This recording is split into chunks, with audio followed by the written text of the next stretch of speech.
अपनी सहेलियों के बीच घिरी मोनी के हाथों पर मेहंदी लगी थी, साथ में उसकी सहेलियों से छेड़ भी रही थी, जिसे सुनकर मोनी का चेहरा शर्म से लाल हो गया। मोनी रोहित के सपनों में खोई हुई थी।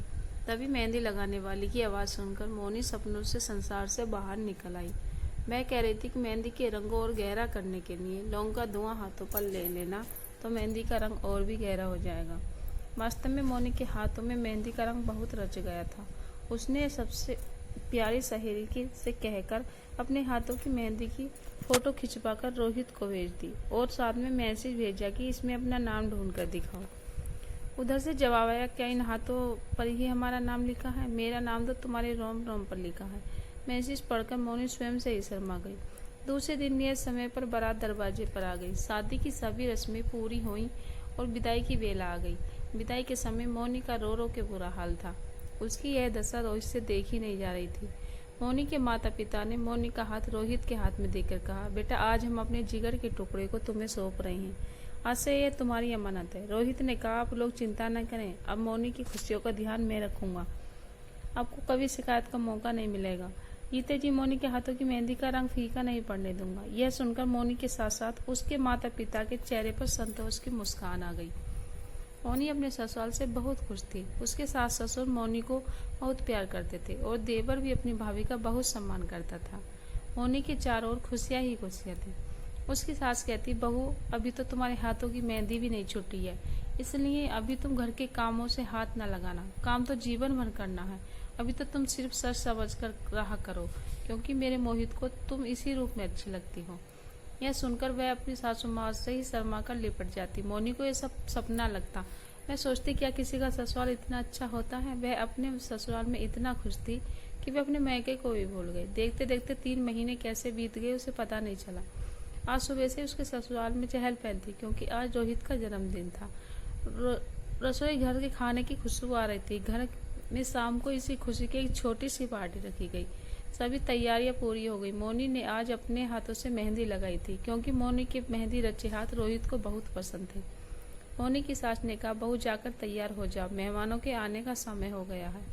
मोनी तैयार होने के लिए अपने कमरे में चली गई। आज उसने सिल्की लाल रंग की साड़ी पहनी और पूरा श्रृंगार करके जब उसने आईने में अपना अक्सर देखा तो खुद ही शर्मा गई, क्योंकि आज वह स्वर्ग से उतरी अप्सरा लग रही थी।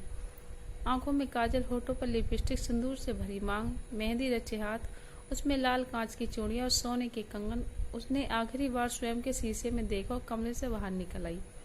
जब वह हॉल में दाखिल हुई तो सब उसे एकटक निहारते रह गए। कभी किसी ने उसकी सास से कहा, भाभी जी कहीं आपकी बहू को किसी की नजर न लगे, उसकी नजर उतार दीजिए। यह सुनकर मोनी शर्मा गई। उसे देखते हुए उसकी सास ने कहा, पार्टी के बाद मैं उसकी नजर उतार दूंगी।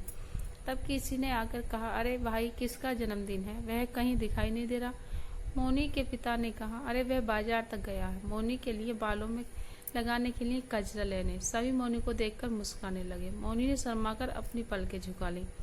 तभी मोहल्ले का एक लड़का भागता हुआ आया और बोला, अंकल जी रोहित भैया का एक्सीडेंट हो गया है। यह सुनते ही वह घबराकर बाहर की ओर भागी। उस लड़के ने बताया कि उन्होंने अस्पताल ले जाया गया है। सभी अस्पताल में पहुंच गए। वहां उन्हें पता चला कि रोहित का ऑपरेशन हो रहा है। उसके सर पर बहुत चोट आई है। घर के सभी लोग सांस रोके भगवान से उसके जीवन के लिए प्रार्थना कर रहे थे। तभी डॉक्टर ने आकर बताया कि रोहित को बचाया नहीं जा सका। यह सुनकर वहां हाहाकार मच गई। मोनी के सास ससुर बिलक बिलक कर रोने लगे। उसके देवर का बुरा हाल था, पर रोहित की मौत का समाचार सुनकर भी मोनी की आंखों से आंसू नहीं थे। वह जैसे जड़ हो गई थी। उसकी हालत से सब उसे घर ले जा गए। सबने उसे रुलाने के बहुत जतन किए, पर वह पत्थर की मूर्त की तरह बैठी रही। रोहित की अंतिम यात्रा की तैयारी पूरी हो गई। सब कहने लगी कि मोनी को भी रोहित के अंतिम दर्शन करा दो। जब कुछ पड़ोसों की औरतें उसके पास गई तो वह शून्य से एकटक देखते हुए मुस्कुरा रही थी। सभी आपस में बात करने लगे, कैसा कलयुग आया कि पति की मौत पर भी आजकल की औरतें आंसू नहीं बहाती, उसकी मौत पर हंसती हैं। यह सुनकर सबने मोनी की ओर देखा। सचमुच उसके चेहरे पर मुस्कान थी। उसके घर वाले यह देखकर आश्चर्य में पड़ गए कि मोनी मोहित से शरीर पर लगी एक खरोंच देखकर रोने लगती थी, आज वह मोहित की मौत पर हंस रही है।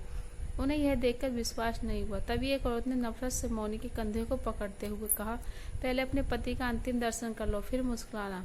यह क्या? उस औरत के छूते ही मोनी का निर्जीव शरीर एक तरफ लुढ़क गया। ये दृश्य देखकर वहां उपस्थित सभी लोगों के मुंह से चीख निकल गई। आज मौनी भी अपने रोहित के साथ अनंत यात्रा पर निकल थी। उसने आज यह साबित कर दिया कि उसके मेहंदी रचे हाथों के साथ साथ उसके रोम रोम पर भी सिर्फ रोहित का ही नाम लिखा हुआ था। आज उस घर से दो प्रेमियों की अर्थी एक साथ उठी। ऐसा गहरा और अनोखा प्रेम देखकर वहां उपस्थित लोगों की आंखों में गंगा यमुना बहने रही थी। ऐसा दर्दनाक दृश्य देखकर ईश्वर की आंखें भी नम हो गई होंगी, क्योंकि आज एक सुहागन अपने हाथों में मेहंदी से लिखे अपने पति को नाम के उसी से ढूंढने के लिए उसके साथ स्वर्ग तक चली गई। दोस्तों, उम्मीद करती हूँ कहानी आप लोगों को पसंद आई हो, तो प्लीज़ वीडियो को लाइक शेयर कीजिए और हर रोज़ नई कहानी पढ़ने के लिए चैनल को सब्सक्राइब कीजिएगा। धन्यवाद।